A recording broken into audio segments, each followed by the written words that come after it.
আসসালামু আলাইকুম।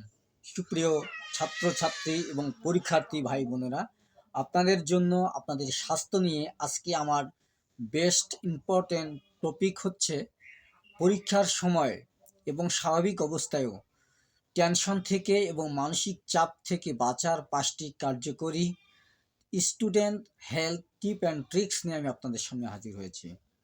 তো আজকের এই 5টি টিপ অ্যান্ড ট্রিক্স যদি আপনি কার্যকর করেন, বিশেষ করে পরীক্ষার সময়, তাহলে আপনি একদম পরীক্ষা নিয়ে টেনশন থেকে একদম ফ্রি হতে পারবেন। এই যেহেতু পরীক্ষার সময় আমরা অনেক বেশি টেনশন ফিল করি, পরীক্ষা নিয়ে, পড়াশোনা নিয়ে, পরীক্ষার রেজাল্ট নিয়ে। তো আমার দেওয়া এই 5টি টিপ অ্যান্ড ট্রিক্স যদি আপনি ফলো করেন, তাহলে অবশ্যই পরীক্ষার সময়ে আপনার টেনশন হবে না এবং আপনার মানসিক চাপও কিন্তু থাকবে না। তাছাড়া স্বাভাবিক পড়াশোনা করার সময়ও আপনি যদি এই টিপ অ্যান্ড ট্রিক্সগুলো যদি ফলো করেন, তাহলে অবশ্যই আপনি টেনশন থেকে ফ্রি থাকবেন, মানসিক পেরেশানি থেকে ফ্রি হয়ে যাবেন। তো চলুন আমরা আমাদের ডেস্কটপে চলে যাই এবং বিস্তারিত জানি এই 5টি টিপ অ্যান্ড ট্রিক্স। আমি স্টেপ বাই স্টেপ বলবো, আপনারা মনোযোগ সহকারে শুনবেন এবং দেখবেন। সেই সঙ্গে আমি আপনার সুবিধার জন্য কিন্তু টেক্সট করে দিয়েছি, একদম লিখে লিখে দিয়েছি। আপনি নিজের থেকে পড়ে কিন্তু এটা বিস্তারিত জানতে পারবেন এবং বাস্তব জীবনে কিন্তু কার্যকর করতে পারবেন, প্রয়োগ করতে পারবেন এবং পরীক্ষার সময়ে টেনশন ফ্রি হতে পারবেন এবং আপনি স্বাভাবিক লেখাপড়া করার সময় কিন্তু মানসিক চাপ থেকে একদম ফ্রি হতে পারবেন যদি এই 5টি টিপ অ্যান্ড ট্রিক্স আপনি কাজে লাগান। তো চলুন, তো সুপ্রিয় ছাত্রছাত্রী ভাই বোনেরা, আমরা চলে এলাম আমাদের স্ক্রিনে। তো পরীক্ষার সময় টেনশন কমানোর 5টি উপায়, student health tip and tricks নিয়ে আমি আপনাদের সামনে আজকে হাজির হয়েছি, যেটি আমি পূর্বেই বলেছি। এবং ছাত্রছাত্রীদের জন্য মানসিক চাপ মুক্ত থাকার সহজ কৌশল কিন্তু আজকে আমি আপনাদের জানাবো। তো ছাত্রছাত্রীদের মানসিক চাপ দূর করে সফলভাবে প্রস্তুতির কৌশল কিন্তু আজকে আমি আপনাদের শেখাবো, যে পরীক্ষায় মানসিক চাপ থেকে, টেনশন থেকে ফ্রি হয়ে পরীক্ষায় ভালো রেজাল্ট করার একটা গুরুত্বপূর্ণ এক কৌশল কিন্তু রয়েছে আজকের এই ভিডিওতে।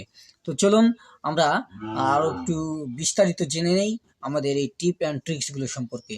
তো পরীক্ষার সময় মানে কিন্তু অনেকের মনে ভয়, দুশ্চিন্তা আর উদ্বেগের কিন্তু ঢেউ খেলে। হ্যাঁ, যে পরীক্ষায় ভালো ফল হবে তো, সব মনে থাকবে তো, এইসব প্রশ্ন কিন্তু ঘুরে ফিরে মাথায় আসে তার। ফলাফল কি হবে কি হবে না, এই জন্য তার ঠিকঠাক কিন্তু ঘুম হয় না, পড়াশোনায় মন বসে না, কোনো কাজে কর্মে মন বসে না।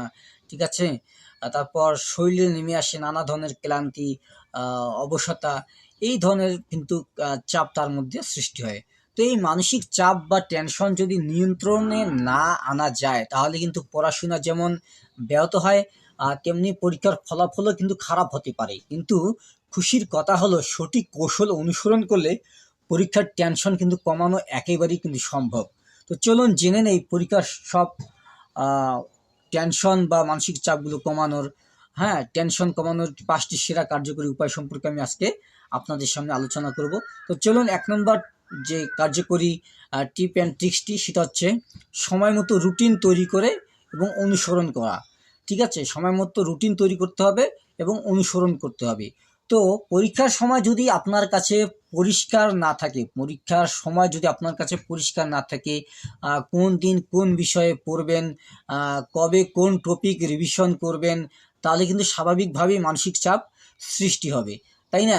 এই জন্য আপনার করণীয় হচ্ছে একটি বিস্তারিত রুটিন কিন্তু আপনি তৈরি করবেন। ঠিক আছে, প্রতিটি বিষয়ের জন্য নির্দিষ্ট সময় বরাদ্দ করুন, রিভিশনের সময় কিন্তু অন্তর্ভুক্ত করুন। ঠিক আছে, এর ফলাফল আপনি কি পাবেন, এর উপকারিতা আপনি কি পাবেন, যে আপনি নিয়ন্ত্রিত কিন্তু থাকবেন এবং দিন শেষে আত্মবিশ্বাস আপনার বাড়বে, যে হ্যাঁ, আমি পড়াটা কমপ্লিট করতে পেরেছি নির্দিষ্ট সময়ে। এটা কেন হয়েছে, যে আপনার একটা সঠিক রুটিন থাকার কারণে, নিয়ম মেনে চলায়, নিয়মতান্ত্রিক হওয়ার কারণে কিন্তু দিন শেষে আপনি আত্মবিশ্বাস ফিরে পাবেন। হ্যাঁ, আমার পড়াটা কমপ্লিট হয়েছে, কাজেই আমার রিভিশনটা ভালো হয়েছে, আমার পরীক্ষাটা ভালো হবে, আমার পরীক্ষার ফলাফলও বেটার হবে। ঠিক আছে, এরকম একটা আত্মবিশ্বাস কিন্তু শিওর আপনার জন্ম হবে, যদি আপনি সঠিক একটা বিস্তারিত রুটিন তৈরি করতে পারেন আপনার প্রতিদিনের কাজকর্মের এবং পড়াশোনার প্রতিটি বিষয়ের ওপর। ওকে, 2 নম্বর যে সাজেশনটা আমি আপনাদের দেবো, সেটা হচ্ছে পর্যাপ্ত ঘুম এবং বিশ্রাম কিন্তু নিশ্চিত করুন। তো অনেকেই ভাবে রাত জেগে পড়া মানেই সফলতা। হ্যাঁ, কিন্তু এটি একেবারেই ভুল ধারণা। শরীরের পাশাপাশি মস্তিষ্কও কিন্তু বিশ্রাম চায়, ঠিক আছে? তো অনেকে এটা মনে করে যে হ্যাঁ, রাত জেগে পড়লে মনে হয় অনেক পড়া পড়তে পারবো, প্রচুর পড়তে পারবো, এটা আমার মেমোরিতে থাকবে, আমি পরীক্ষার সময় ভালো করে লিখতে পারবো। আসলে বিষয়টি এমন নয়। শরীরের যেমন বিশ্রামের প্রয়োজন আছে, তো ঠিক তেমনি মস্তিষ্কেরও কিন্তু বিশ্রামের প্রয়োজন আছে। এই জন্য পর্যাপ্ত ঘুম না হলে মনোযোগ কিন্তু কমে যায়, ঠিক আছে? আপনার পর্যাপ্ত ঘুম কিন্তু থাকতে হবে। ভুলে যাওয়ার প্রবণতা বাড়তে পারে আপনার ঘুম না হওয়ার কারণে, এবং টেনশন আরও বেড়ে যাবে কিন্তু এই ঘুম না হওয়ার কারণে। কাজেই আপনার টেনশন কমানোর জন্য এবং মানসিক চাপ কমানোর জন্য আপনাকে পর্যাপ্ত পরিমাণ ঘুমাতে হবে। এখন আপনার করণীয় কি পর্যাপ্ত পরিমাণ ঘুমানোর ব্যবস্থা করার জন্য আপনার কি করা উচিত? তো প্রতিদিন অত্যন্ত 6 থেকে 8 ঘন্টা, হ্যাঁ, আপনি ফুল ঘুম কিন্তু নিশ্চিত করবেন, যে ভালোভাবে ঘুম নিশ্চিত করতে হবে আপনাকে। 6 থেকে 7 ঘন্টা, 6 থেকে 8 ঘন্টা আপনাকে ঘুম নিশ্চিত করতে হবে ভালোভাবে। এবং প্রয়োজনে দুপুরে 20 মিনিট একটি পাওয়ার ন্যাপ নিতে পারেন আপনি, ঠিক আছে? মানে 20 মিনিটের একটা বিশ্রামও কিন্তু আপনি নিতে পারেন, বা দুপুরে খাওয়ার পর হালকা আপনি একটু ঘুমাতে পারেন, ঠিক আছে? এর ফলাফলটা কি হবে? মন থাকবে সতেজ, ঠিক আছে? পড়াশোনার প্রতি আগ্রহ বাড়বে। যদি আপনার মন ভালো থাকে, তাহলে অটোমেটিক কিন্তু আপনার পড়াশোনার প্রতি আপনার একটা আগ্রহ কিন্তু বাড়বে, তাই না? এই জন্য আপনার পর্যাপ্ত পরিমাণ ঘুম কিন্তু নিশ্চিত আপনাকে করতে হবে। রাত জেগে পড়াটা মোটেও বুদ্ধিমানের কাজ নয়। অবশ্যই রাত না জেগে আপনাকে সঠিক সময় মেনে রুটিন অনুযায়ী পড়তে হবে। আর রাতের রুটিন কিন্তু তৈরি করা যাবে না, রাত জেগে পড়ার রুটিন এটাও কিন্তু তৈরি করা যাবে না। তো 3 নম্বর সাজেশন হচ্ছে মেডিটেশন এবং শ্বাস প্রশ্বাসের অনুশীলন করতে হবে আপনাকে, ঠিক আছে? শরীরকে এবং মনকে এবং টেনশনকে দূর করার জন্য কিন্তু আপনার মেডিটেশন খুবই গুরুত্বপূর্ণ ভূমিকা কিন্তু পালন করতে পারে, ঠিক আছে? এই জন্য গভীর শ্বাস নেওয়া এবং ধ্যান অর্থাৎ মেডিটেশন হলো সবচেয়ে দ্রুত মানসিক চাপ কমানোর কিন্তু একটি কার্যকর উপায়। এটি মস্তিষ্ককে শান্ত করে এবং মনোযোগ কিন্তু বাড়ায়, ঠিক আছে? এর করণীয় কি? আপনি এটার জন্য কি করবেন? প্রতিদিন আপনি 10 থেকে 15 মিনিট চোখ বন্ধ করে ধ্যান করুন, ঠিক আছে? এবার 4 সেকেন্ডে শ্বাস নিন, 4 সেকেন্ড ধরে রাখুন, 4 সেকেন্ড ছাড়ুন। এই নিয়মে শ্বাস প্রশ্বাসের অনুশীলন করতে থাকুন। তো ফলাফলটা কি হবে যদি আপনি এরকম করেন? তো এরকম যদি আপনি মেডিটেশন করেন, যোগ ব্যায়াম করেন, তাহলে আপনার টেনশন কমবে এবং আত্মবিশ্বাস কিন্তু ফিরে আসবে। এর জন্য যোগ ব্যায়াম এবং মানসিক যে মেডিটেশন করা, এটা কিন্তু খুবই ভালো শরীর এবং মস্তিষ্কের জন্য, ঠিক আছে? এবার আমি আপনাকে 4 নম্বর যে সাজেশনটা দেবো সেটা হচ্ছে কি, নিজেকে পজিটিভ বার্তা দিন, নিজেকে পজিটিভ বার্তা দিন। আমি পারবো, আমি শিওর পারবো, ঠিক আছে? আমি প্রস্তুত একদম পরীক্ষার জন্য, নো টেনশন। আমি আমার সেরাটা দিবই, আমার রেজাল্ট ভালো হবে, ঠিক আছে? আমি পরীক্ষায় খুব ভালো করে লিখতে পারবো, আমি সুপার রেজাল্ট করতে পারবো। এই ধরনের পজিটিভ বার্তা কিন্তু আপনার ভেতরের ভয়কে দূর করতে খুবই গুরুত্বপূর্ণ, খুবই সাহায্য করবে আপনাকে ভেতরের ভয়কে দূর করার জন্য। নিজের উপর বিশ্বাস হারানো মানেই কিন্তু হেরে যাওয়া। তাই নিজের উপর বিশ্বাস কখনো হারানো যাবে না, ঠিক আছে? কিন্তু পজিটিভ চিন্তা আপনাকে ভেতর থেকে শক্ত করে তুলবে, শক্ত করে তোলে পজিটিভ চিন্তাগুলো, ঠিক আছে? এটার জন্য আপনার কি করা উচিত? প্রতিদিন আপনি আয়নার সামনে দাঁড়ান, ঠিক আছে? প্রতিদিন আয়নার সামনে দাঁড়িয়ে নিজেকে উৎসাহজনক কথা বলুন, ছোট ছোট সাফল্য উদযাপন করুন, ঠিক আছে? তো এটার ফলাফল কি হবে?